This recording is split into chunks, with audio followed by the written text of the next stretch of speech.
बिस्मिल्लाहिर्रहमानिर्रहीम। My dear well wisher, Saifur Rahman का सलाम।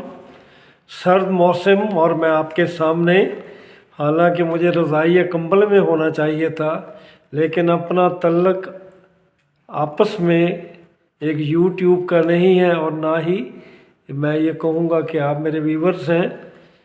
एक अपनायत का तल्लक है। तो मौसम भी जो है जैसा भी हो, ख़बरें कुछ कम हो या ज़्यादा हो, मुझे आपके सामने 2 दिन में आना तो बहुत अच्छा लगता है और ज़रूरी समझता हूँ। बहरहाल कुछ ख़बरें भी हैं। एक तो ये एयरपोर्ट सिक्योरिटी फोर्स के हवाले से ख़बर वायरल हो चुकी है काफ़ी, जिसमें आपके लिए असिस्टेंट डायरेक्टर की भी पोस्ट है और इंस्पेक्टर की भी पोस्ट है और काफ़ी पोस्ट है।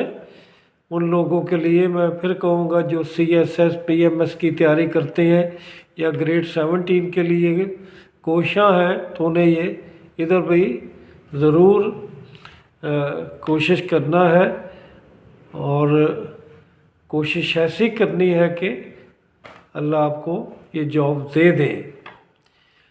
तो असिस्टेंट डायरेक्टर चूँकि BPS 17 की है, इसमें मास्टर है क्वालिफ़िकेशन, एज 35 है, हाइट तो नॉर्मल ही है बल्कि कुछ कम है, 5'6" है मेल के लिए और 5'2" है फीमेल के लिए। तो सिलेबस इसमें मेनली वही GK का है, लेकिन इसका जो डिफ़िकल्ट लेवल है वो इंस्पेक्टर की पोस्ट से ज़्यादा होगा। तो ये 20 सीट्स हैं, जिनमें आधी से ज़्यादा पंजाब के हिस्से में आई है और बाकी तमाम सूबों के हिस्से में आई हैं, एक एक दो दो करके। इसी तरह आपके इंस्पेक्टर की पोस्ट हैं वो काफ़ी हैं, 55 हैं। उसमें ग्रेजुएट्स या BS4 वाले अप्लाई कर सकते हैं। तो इनका जो स्केल है 16 है और इसमें भी हाइट और बाकी सिलेबस वही है GK का जो कि इनके लिए है। उसमें GK के सिलेबस से आप खूब वाकिफ़ हैं, आपको अच्छी तरह से उसकी तैयारी पहले भी होगी, लेकिन मज़ीद तैयारी करनी है क्योंकि जॉब्स अच्छी हैं 17 की और 16 की, तो इनका डिफ़िकल्ट लेवल काफ़ी होगा। जबकि BPS 17 असिस्टेंट डायरेक्टर का और भी ज़्यादा होगा। तो आपने मास्टर लेवल की ही तैयारी करनी है।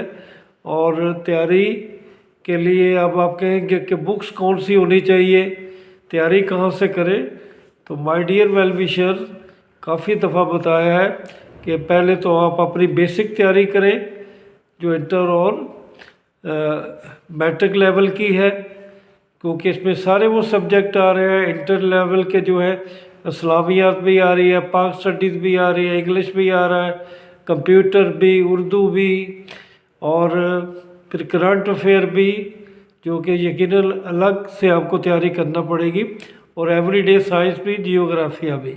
तो इनकी अच्छी तरह से तैयारी करेंगे। ख़ुसूसन इंग्लिश में ये लोग वेटेज ज़्यादा देते हैं। और इसमें एक और भी कोशिश कीजिएगा कि जो एक्ट है एयरपोर्ट सिक्योरिटी फोर्स के, उनको भी देख लीजिएगा, क्योंकि इसमें 20 नंबर के सवाल एक्ट के हवाले से भी हो सकते हैं। तो सिलेबस मैंने बता दिया, दोनों का एक जैसा है और एज जो है वो 35 है और इसी तरह जो इंस्पेक्टर की एज है वो कुछ कम है, वो 33 है। तो माय डियर वेल विशर, इसकी तैयारी अच्छी तरीके से करें और कामयाब होने के लिए करें। लास्ट डेट आपकी 22 जनवरी है। अब इसके बाद PMS के वाले से ज़्यादा सवाल आते हैं और एज रिलैक्सेशन, जो कि PMS के लिए भी और जनरल भी है। तो अब ये है कि ये PMS फिर जो 23 वाला 24 में चले गया है, तो एज रिलैक्सेशन तो आपका हक बनता है। पहले वाला अभी फैसला नहीं आया जो कि केस एज रिलैक्सेशन से चल रहा है, उसके हवाले से वो आ जाता तो आसानी हो जाती। तो बहरहाल एज रिलैक्सेशन आपको उम्मीद है कि ज़रूर मिलेगी। आप भी अपने तौर पे जिस लेवल तक भी कोशिश कर सकते हैं कि आप ईमेल कर सकते हैं, रजिस्ट्री कर सकते हैं, कहीं दोस्तों को, कहीं पॉलिटिशियन, आजकल तो पॉलिटिशियन बड़े मेहरबान हैं आप पे, उनसे ये भी मुतालबा किया जा सकता है कि आप हमें एज रिलैक्सेशन लेके दें, तो इससे और बेहतरी हो जाएगी। इसके अलावा और जो अच्छी पोस्ट आने वाली है पीपीएससी में तो हैं जो हैं जिनका हम जिक्र रोज़ करते हैं कि लेक्चरशिप भी आ जाएगी, एसएस भी आ जाएगी, एचएम भी आ जाएगी, असिस्टेंट भी आ जाएंगे, एक्साइज इंस्पेक्टर भी आ जाएंगे, कोऑपरेटिव सोसाइटी से भी जॉब्स आ जाएंगी, पुलिस इंस्पेक्टर की जॉब भी आ जाएगी और बहुत सारी तहसील सपोर्ट ऑफिसर की जॉब पड़ी है। इसी तरह सेक्रेटरी यूनियन काउंसिल की है। लेकिन फेडरल पब्लिक सर्विस में भी 400 से ऊपर सीट्स आ रही है सीनियर एडिटर्स की, तो उसके लिए भी आप अपने आप को तैयार रखें। इंशाल्लाह वो भी आपके लिए बेहतर साबित होगी। वो जॉब मिल जाए तो आपका फ्यूचर जो है वो काफ़ी सिक्योर हो जाएगा। मिनिस्ट्रियल कोटा के हवाले से यही मैंने कहा कि अभी तक सिलसिला चला हुआ, उसमें एक डेवलपमेंट है। बट ये है कि एडिशनल चीफ सेक्रेटरी ने जवाब दे दिया है। जो एक माह के हवाले से हाई कोर्ट ने कहा था कि ये प्रोसेस मुकम्मल करे, तो हाई कोर्ट ने ही आसम अली परवेज साहब को भेजा एडिशनल चीफ सेक्रेटरी साहब की तरफ, तो उन्होंने उन्हें टाइम दिया, इज़्ज़त दी, मिले, और उन्होंने ये कह दिया कि मैं अपना सारा जो है जवाब वो भिजवा दूंगा हाई कोर्ट को। तो इंशाल्लाह ये मामला ख़त्म नहीं हुआ, ये मामला इंशाल्लाह हो जाएगा। तो माय डियर वेल विशर्स, इसके अलावा जितनी भी जॉब्स हैं जिसमें हमारी जॉब जो है लिटरेरी मोबिलाइज़र की जो आते आते फिर दूर हो गई, वो भी इंशाल्लाह किसी वक्त आ जाएंगी।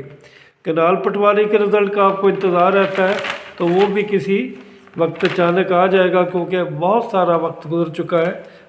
अब हर हफ्ते उसका इंतज़ार रहता है। आखिर में कुछ बातें मेरी तरफ से होती हैं, मैंने भी कहीं से पढ़ी होती हैं या सुनी होती हैं, और जो मुझे अच्छी लगती हैं मैं चाहता हूं कि मेरे हज़ारों वेल विशर्स हैं उन तक पहुंच जाए। ये कहना चाहिए कि दूसरों का जो एहसास है करने से इंसान का अपना वक़ार बढ़ता है, और जब ये एहसास का रिश्ता मजबूत होता है तो यकीनन अल्लाह पाक से भी दोस्ती हो जाती है। तो अल्लाह से दोस्ती का रास्ता यही है कि इंसानियत से दोस्ती होना ज़रूरी है। तो आप जब बंदों पे इंसान अल्लाह के बंदों पे अल्लाह का बंदा ही मेहरबान होता है, तो यकीनन उसकी नेकियों में इजाफ़ा होता है। इबादत से पारसाई तो मिलती है, लेकिन नेकी जो है या अल्लाह को खुश करने का ज़रिया यही है कि आप अल्लाह की मखलूक से मोहब्बत करें, इंसानों से मोहब्बत करें, उनके मसाइल हल करें, और इसी तरह किसी का दिल ना तोड़ें। पहले भी मैं आपको ये शेर सुनाता हूँ, फिर आपकी नज़र करता हूँ कि मस्जिद ढाल है मंदिर ढाल है, ढाल है जो कुछ ढहंदा। मस्जिद ढाल है मंदिर ढाल है, ढाल है जो कुछ ढहंदा। एक बंदियां दा दिल ना ढावी, मेरा रब दिलों में रहता। तो ये मियाँ मोहम्मद बख्श का गालिबन कलाम है, इस पर अमल करने की कोशिश करें।